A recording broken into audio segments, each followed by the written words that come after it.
नमस्ते दोस्तों, मैं मौर्यवशा मेरे YouTube चैनल पर आप सबका स्वागत करती हूँ। जैसा कि आप जानते हैं, हम मैथिली शरण गुप्त द्वारा लिखित साकेत का जो नवम सर्ग है, नवम सर्ग की व्याख्या देख रहे हैं। ठीक है, तो चलिए अगली पंक्ति देख लेते हैं।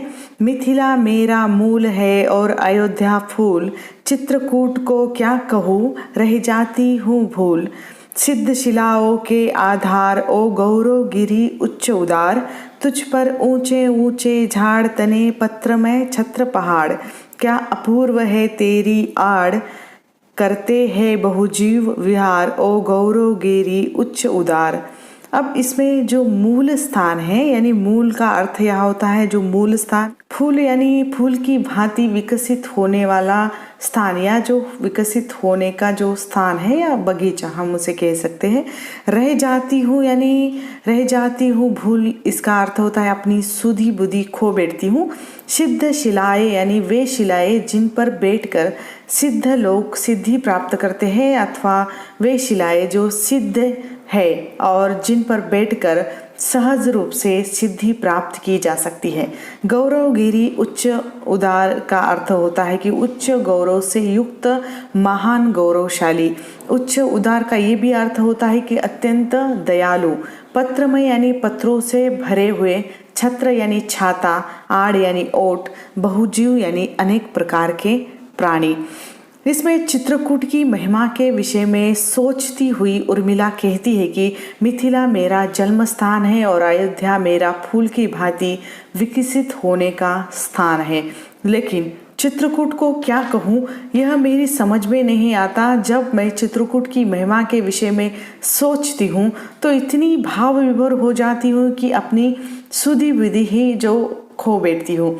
कहने का तात्पर्य यह है कि मिथिला और अयोध्या की अपेक्षा चित्रकूट का मेरे लिए सर्वाधिक महत्व है, क्योंकि वहाँ पर मेरे प्रियतम जो निवास करते हैं, यानी लक्ष्मण निवास करते हैं। चित्रकूट की शोभा का वर्णन करती हुई जो उर्मिला आगे ये भी कहती है कि हे चित्रकूट, तुम उन शिलाओं के आधार हो जिन पर बैठकर सिद्ध लोग सिद्धि प्राप्त करते हैं, अथवा जो सिद्ध है और जिन पर बैठने से सहज रूप से सिद्धि प्राप्त हो जाती है।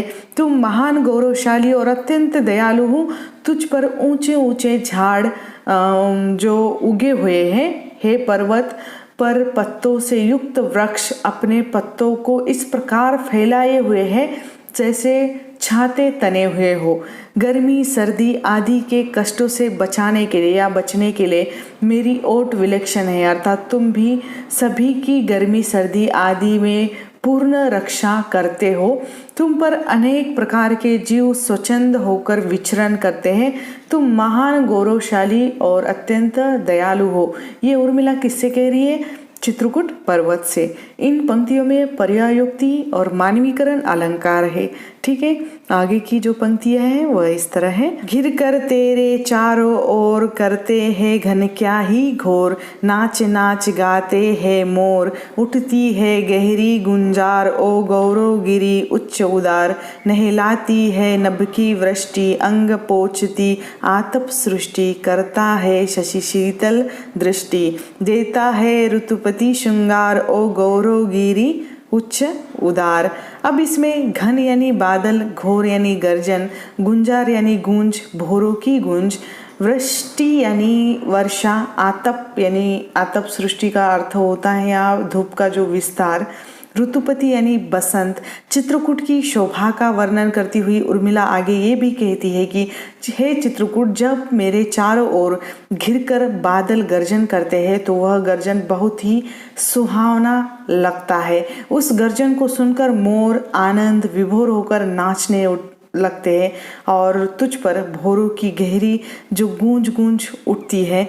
तुम महान, गौरवशाली एवं अत्यंत दयालु हो। विरहनी उर्मिला चित्रकूट की शोभा का वर्णन करती हुई कहती है कि हे चित्रकूट, आकाश वर्षा करके तुझे नहलाता है, धूप का विस्तार तेरे अंगों के कणों को पहुँच कर तुझे सौंदर्य प्रदान करता है। चंद्रमा तेरी दृष्टि को शीतल बनाता है और बसंत ऋतु श्रृंगार करती है। तुम महान, गौरवशाली एवं अत्यंत दयालु हो। इन पंक्तियों में मानवीकरण अलंकार है। ठीक है, आगे की जो पंक्तियां हैं वह इस तरह है। तू निर्जल का डाल दुकुल, लेकर कंद मूल फल फूल, स्वागतार्थ सबके अनुकूल, खड़ा खोल दरियों के द्वार, ओ गौरव गिरी उच्च उदार। अब इसमें निर्झर यानी झरना, दुकुल यानी वह लंबा वस्त्र जो कि महापुरुषों के स्वागत के लिए उनके चरणों में बिछाया जाता है। स्वागतार्थ यानी स्वागत के लिए, दरियों के यानी जो गुफाओं के। इसमें विरहनी उर्मिला चित्रकूट की शोभा का वर्णन करती हुई कह रही है कि चित्रकूट तू झरनों का दुकुल बिछाकर, कंदमूल फल और फूल और गुफाओं के द्वार खोलकर सबके उचित स्वागत के लिए सदैव तैयार रहता है। तू महान, गौरवशाली और अत्यंत दयालु है। कहने का अर्थ यह है कि चित्रकूट पर्वत पर सदैव स्वच्छ झरने बहते रहते हैं। वहाँ कंदमूल, फल और फूलों का भंडार है और उसमें अनेक सुंदर गुफाएं भी है।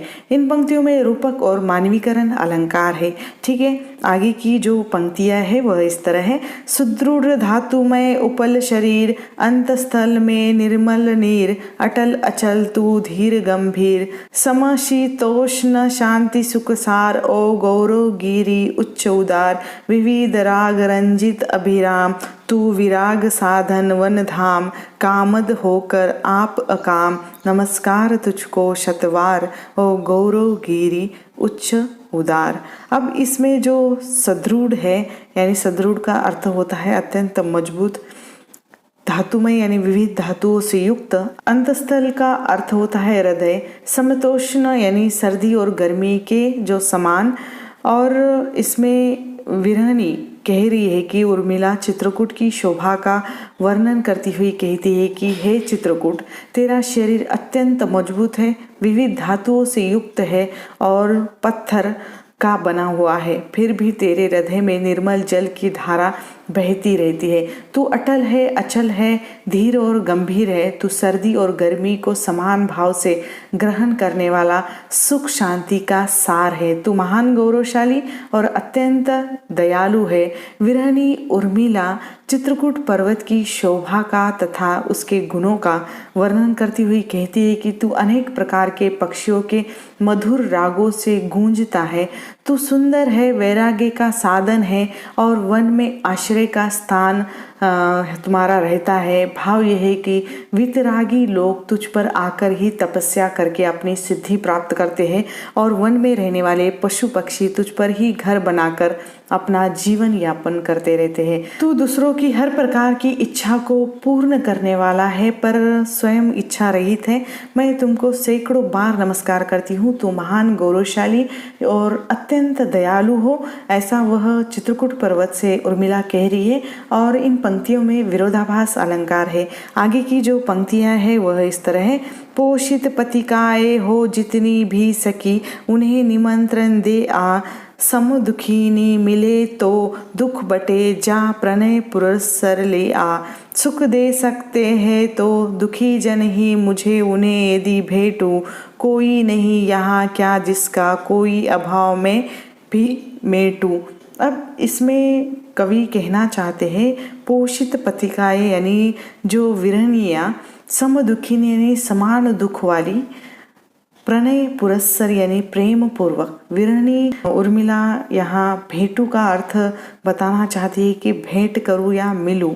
अभाव यानी दुख। विरहनी उर्मिला अपनी सखी से कहती है कि हे सखी, जितनी विरहनियाँ हो उन्हें तू निमंत्रण दे और उन्हें प्रेम पूर्वक मेरे पास बुला कर ले आ। यदि सभी समान दुख वाली आपस में मिल जाएगी तो इससे सभी का जो दुख आपस में बढ़ जाएगा। अब उर्मिला अपनी सखी से ये भी कहती कि यदि मैं दुखी विरहणी से मिलूं तो वे ही मुझे सुख दे सकती है।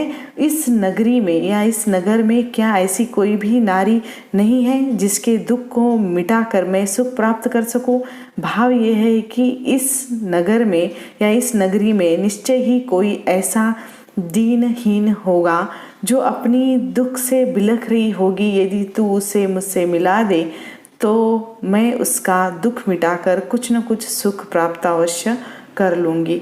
ठीक है, इसमें उर्मिला के चरित्र की जो उज्ज्वलता है वह स्पष्ट हो जाती है। किसी को भी दुखी देखना वह चाहती नहीं है, दूसरों का दुख बांटकर उनको सुख प्रदान करना चाहती है। ठीक है, आगे की जो पंक्तियां हैं वह इस तरह है। इतनी बड़ी पुरी में क्या ऐसी दुखिनी नहीं कोई, जिसकी सखी बनूं मैं जो मुझसी हो हंसी रोई। मैं निज ललित कलाए भूल न जाऊँ वियोग वेदन में, सखी पुरबाला शाला खुलवा दे क्यों न उपवन में। अब इसमें जो पुरी यानी जो नगरी, हंसी रोई यानी सुख में हंसी हो और दुख में रोई हो, अर्थात अपार सुख और अपार दुख मिला हो उसे। और ललित कला यानी संगीत, चित्र आदि कलाएं, वियोग वेदन यानी विरह दुख, परबाला शाला यानी नगरी की बालाओं के लिए एक पाठशाला।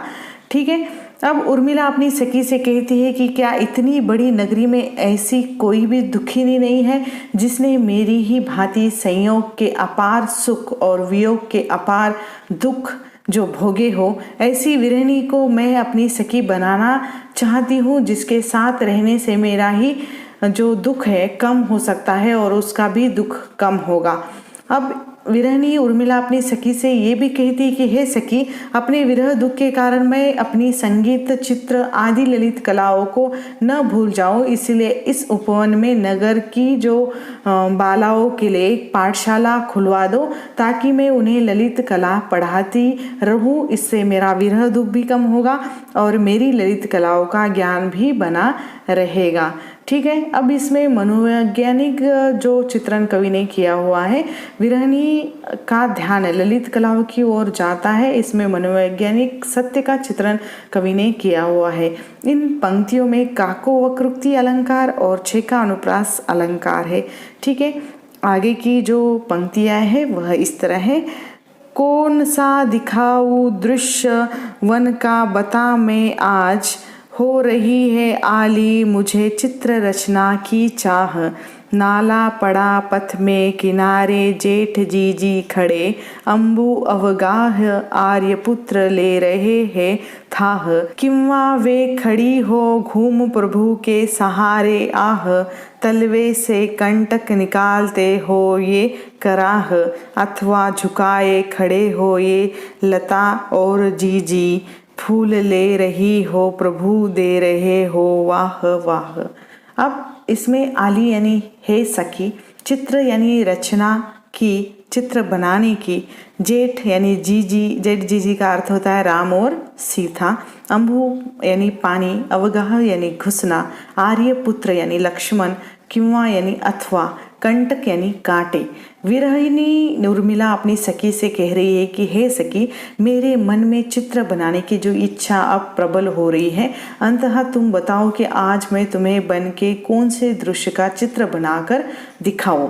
तुम्हें यह चित्र बनाकर दिखाओ कि रास्ते में नाला पड़ा हुआ हो, राम और सीता किनारे पर खड़े हुए और मेरे प्रियतम पानी में घुसकर उसकी थाह ले रहे हैं, यानी पानी की गहराई नाप रहे हैं। और यह चित्र बनाकर दिखाऊं कि सीता जी आह भरकर और पीछे मुड़कर राम का सहारा लेकर खड़ी हो गई हो और मेरे प्रियतम अत्यंत दुख के कारण कराहते हुए उनके पैर से जो कांटा निकाल रहे हो। अथवा वह चित्र बनाओ जो कि मेरे प्रियतम फूलों से भरी हुई बेल को झुकाए हुए खड़े हो और सीता जी प्रसन्न होकर उनसे फूल ले रही हो और इस मनोहरी जो दृश्य को देखकर राम उन्हें वाह वाह की शाबाशी दे रहे हो।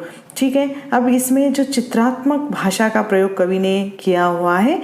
ठीक है, तो यहाँ पर हम रुकते हैं, आगे की पंक्तियों की व्याख्या हम अगले वीडियो में करेंगे। तब तक के लिए धन्यवाद।